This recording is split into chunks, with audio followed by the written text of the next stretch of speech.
Welcome back to my channel. This is Nikki of Nikki's Homemade Crafts. Today I'm going to teach you how to crochet this tiny phone wedge that makes a fantastic gift for anyone. This pattern is part of a very special event called the Advent Calendar Crochet Along Volume 2. It has a mystery feature to it because you don't know which pattern I will be publishing each day. The entire event has 30 crochet patterns. 24 of them will be available free to view on my website. But again, you don't know which one. The 24 patterns will also be available in my membership ad-free and printer-friendly. You can also get those on Ravelry and Etsy as a PDF. All 30 crochet patterns include a video tutorial. If you want to get all 30 crochet patterns ad-free and printer-friendly, then get my ebook at the link down below in the description or my website. All 30 crochet patterns are last-minute gift ideas. The entire event is sponsored by Premier Yarns. Now let's get started with today's quick crochet pattern. To get started, you're going to need some worsted yarn. I'm using Premier's Just Yarn Value in the color Sea Glass. I'm also using a 4mm hook and a little bit of polyfill. Start with a chain of 18. Now crochet one single crochet per chain, starting from the second chain from the hook. I like to go into the back bump. At the end of the row, you're simply going to turn slightly. So instead of turning this direction, you're going to go back on the other side of your chain and work your way around it. So that way we're going in rounds instead of rows. So I finished here. I'm turning slightly, so about 180 degrees. And now I'm going to crochet one single crochet per chain. I'm going to weave in here my end at the same time. At the end of the round, you're just going to crochet in circles now until you have 24 rounds. At that point, you're going to cut your yarn, and you're going to need a little bit of yarn end here.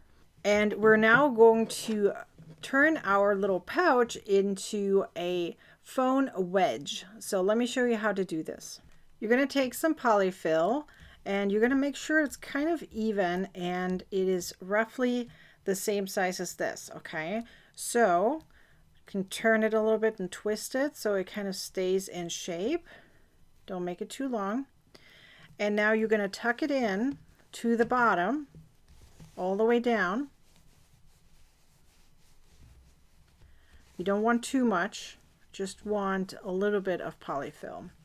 So that way we have a little bit of a ridge. So now you're going to move your hands back and forth until you have a little bit of a ridge right here. This is where the phone can lean against so it doesn't slip off.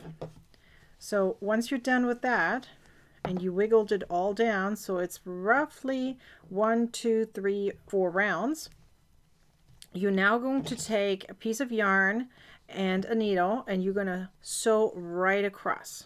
So I'm just going to go back and forth in a running stitch.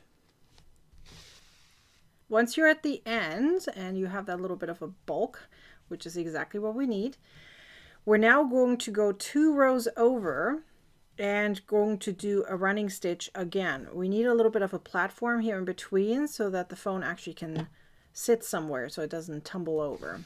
So just 2 rounds over, and again back and forth with a running stitch.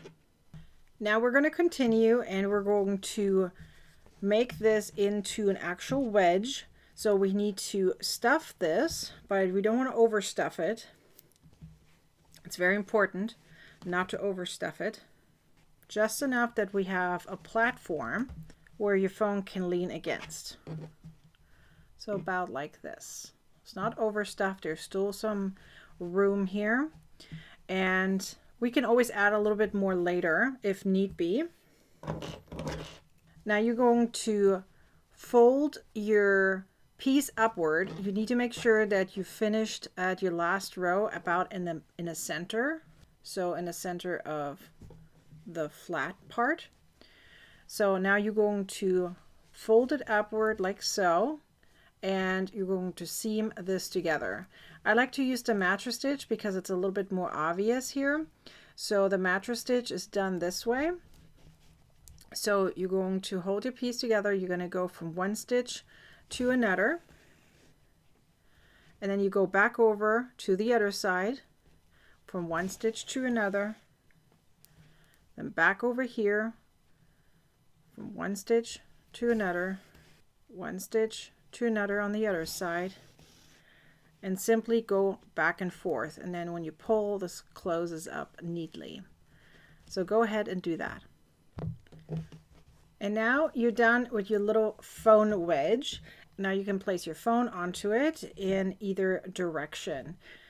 It's the perfect little phone wedge for your computer or on a nightstand. Be sure to like, comment, and share this video, and subscribe to my YouTube channel and turn on the bell to get a notification next time I publish a new video or go live. Now go ahead and watch the next video. I'm sure you want to. I'll see you next time. Bye.